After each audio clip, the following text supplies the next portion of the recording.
Somewhere in Lancaster County right now, an Amish grandmother is walking through a garden so clean you could eat off the soil, and she hasn't pulled a single weed in 3 years. No herbicides, no landscaping fabric, no expensive raised bed kits from the hardware store, just cardboard, free, ordinary, rescued from the recycling bin cardboard, and the weed pressure in her garden? Gone. Not reduced. Gone. Meanwhile, the average American homeowner spent over $400 last year on weed killers, landscape fabric, and mulch, and their beds still looked like a dandelion convention by June. You've probably been there. You've probably been on your knees in the heat, pulling the same weeds you pulled last month, watching them come right back like nothing happened. And every single time you walked into a garden center, somebody was right there waiting to sell you the next product that was going to finally solve your weed problem. Here's what they don't tell you. The solution was never in that store. It was in the recycling bin behind it. Before we get into how it works, you need to understand why you were never supposed to find out about it. Because this isn't just a gardening tip someone forgot to mention. This is a method so effective, so free, and so permanent that its widespread adoption would quietly collapse a multi-billion-dollar industry. When something threatens that kind of money, it doesn't get promoted, it gets buried. And that is exactly what happened here. Let's talk about the problem first. Really talk about it. Because I want you to feel exactly how broken the conventional approach is. The modern gardening industry has built its entire business model on your frustration. Think about that for a second. If you never had weeds again, you'd never need another bottle of Roundup. You'd never need landscape fabric that costs $60 a roll and stops working in 2 seasons. You'd never need pre-emergent treatments, post-emergent treatments, or the special tool they sell to apply them. The industry doesn't benefit from solving your weed problem. It benefits from renting you a temporary fix, year after year, so you keep coming back. And the advice they push, the chemical route, the fabric route, the endless hoeing, it doesn't just fail financially. It fails biologically. Fabric smothers your soil. It kills earthworms, blocks rainfall from penetrating properly, and creates a microclimate that actually encourages certain weeds to grow through it. Those weed cloths become weed incubators within a few seasons. You've probably seen it yourself. A black fabric full of holes, every hole hosting a grass clump that's now impossible to pull because the roots are woven into the fabric itself. You paid money for that problem. Or you were right to feel like something was wrong. Something was wrong. The Amish didn't stumble onto this method last season. They've been doing it since before your grandfather was born. And not just the Amish. Farmers in 19th century Germany used it. Market gardeners in rural France. Subsistence farmers in colonial America. The method has more names than I can count. Sheet mulching, lasagna layering, the kill and build method. But the Amish version has a specific, deliberate approach that goes beyond what most modern permaculture guides describe. And it works better because of one small but critical difference in how they layer and what they prioritize underneath. Picture a Lancaster County farm in 1910. No hardware stores, no garden centers, no chemical company reps coming around with sample bottles. You had what the land gave you, what the barn produced, and what the neighbor threw away. Cardboard, which arrived wrapped around farm equipment, packing crates, shipping goods, was considered gold. Not because anyone had studied the soil science, because the farmers had watched. They'd seen how a stack of flattened boxes, left on a patch of ground through a winter, would transform that ground by spring. The weeds underneath would be dead. The soil under those weeds would be dark, loose, alive with worms, and broken apart in a way that hand-tilling never achieved. They weren't thinking about mycorrhizal networks or carbon layering. They were thinking, this works. Let's do more of it. And so they did. Generation after generation, quietly, effectively, at zero cost. Here's where it gets interesting. This method didn't fade out because it stopped working. Nothing about cardboard sheet mulching has become less effective. The biology hasn't changed. The weeds haven't evolved past it. It disappeared from mainstream gardening advice. For one reason, and one reason only, you can't sell it. Think about economics. Follow the money for 30 seconds. The herbicide market in North America alone generates somewhere in the neighborhood of $6 billion a year. Landscape fabric, weed and feed fertilizers, specialty mulches with weed-blocking properties, hoary knives and stirrup hose. Every single one of those products exists because people have weeds they can't permanently eliminate. Now imagine someone in a position to influence what advice gets pushed to home gardeners through gardening magazines, through big box store displays, through YouTube ad revenue, through sponsored content. Would they push a method that requires only free materials and one afternoon of your time? Or would they push the thing that requires annual repurchase? The answer writes itself. And I want to be clear, I'm not saying there's a meeting room somewhere where executives decided to erase the cardboard method. It doesn't work like that. It works slowly, quietly, through what gets funded and what doesn't, what gets shelf space and what doesn't, what gets featured in the gardening shows and what gets left out. The cardboard method was never banned. It was just never amplified. And in a media landscape driven by advertiser relationships, the effect is the same. Now, before we go further, you need to understand the actual science here, because once you get it, you'll never look at a cardboard box the same way again. The principle at work is called light exclusion combined with biomass decomposition. I know that sounds complicated. It isn't. Think about it this way. Weeds are basically solar-powered machines. They need light to photosynthesize, and they need their seed bank, the reservoir of dormant seeds in your topsoil, to receive enough warmth and light signal to germinate. Cut off the light, and you cut off both processes simultaneously. A layer of cardboard, when properly applied and overlapping, creates a physical blackout barrier. No light penetrates. Seeds in the top few inches of soil get no signal. They don't sprout. But here's the part that makes this smarter than landscape fabric. Cardboard doesn't just block, it contributes. As it breaks down over weeks and months, and it does break down completely within about 8 months in most climates, it adds organic carbon to your soil. It feeds the fungal networks that live in your topsoil. It creates a physical structure that earthworms absolutely love because it holds moisture while also breaking apart compaction. The earthworms come up from below, eat through the decomposing paper, and in doing so, they till and aerate your soil in a way no machine can replicate. By the time the cardboard is fully gone, the weed seed bank has been starved for an entire growing season. The soil underneath has been biologically transformed, and your garden bed is sitting on a foundation that will suppress weed regrowth naturally for the next 2 to 3 years. Landscape fabric does none of that. Landscape fabric is a one-trick barrier that degrades without contributing anything. Cardboard blocks and then builds. That's the difference. That's why it's better, and that's why it costs nothing. All right, let's get into exactly how this works, because the execution is what most people get wrong. The Amish approach has a few specific steps that most online tutorials skip, and those details are the reason their results look different from what most beginners get when they try sheet mulching for the first time. First, you're going to collect your cardboard. This is free. Contact your local grocery store, appliance dealer, furniture store, or auto parts shop. Any of them generate enormous amounts of cardboard that they're throwing away daily. You want corrugated cardboard, the thicker the better.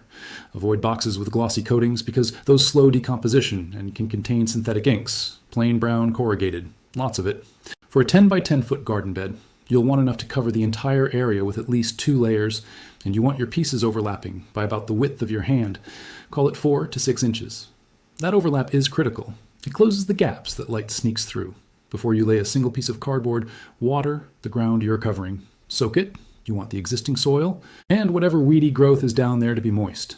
This serves 2 purposes. It helps the cardboard make full contact with the soil surface, which is important for cutting off light, and it kickstarts the decomposition process from below. Wet cardboard breaks down faster. Wet soil underneath hosts more active biology that will begin eating through it from the bottom. Now lay your cardboard down. Overlap every seam generously.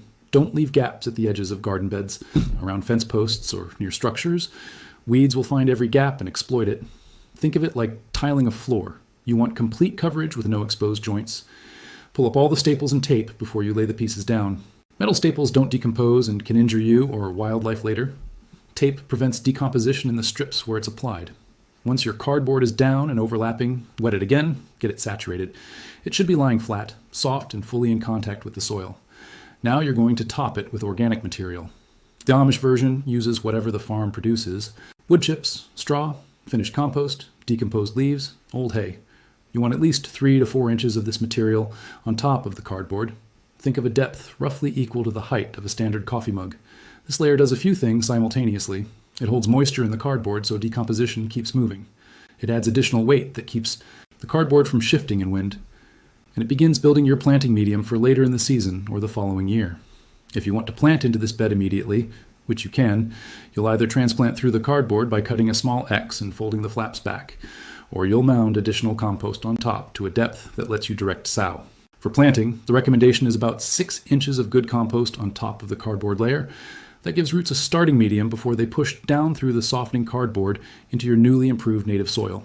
In 2 weeks, you'll notice something. The cardboard will have settled, darkened, and in areas with good moisture, begun to develop a white fungal bloom on the underside. That's not a problem. That's the biology activating. After 30 days in a warm climate, you can lift a corner and you'll see earthworms working the seam between the cardboard and the native soil. That is the method working perfectly. After 60 days, the cardboard will be soft enough to push a finger through. And after a full growing season, about 8 months, varying by climate, it will be completely integrated into your soil, gone as a physical barrier but present as rich organic matter. Here's what I love most about this method. It doesn't just work once, it compounds.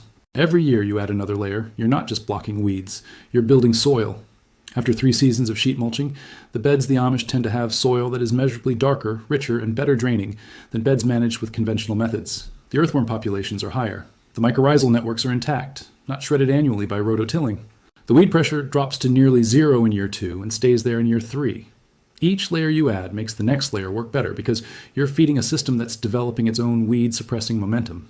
And the seed bank, the dormant seeds sitting in your topsoil, diminishes over time because you're starving it rather than disturbing it.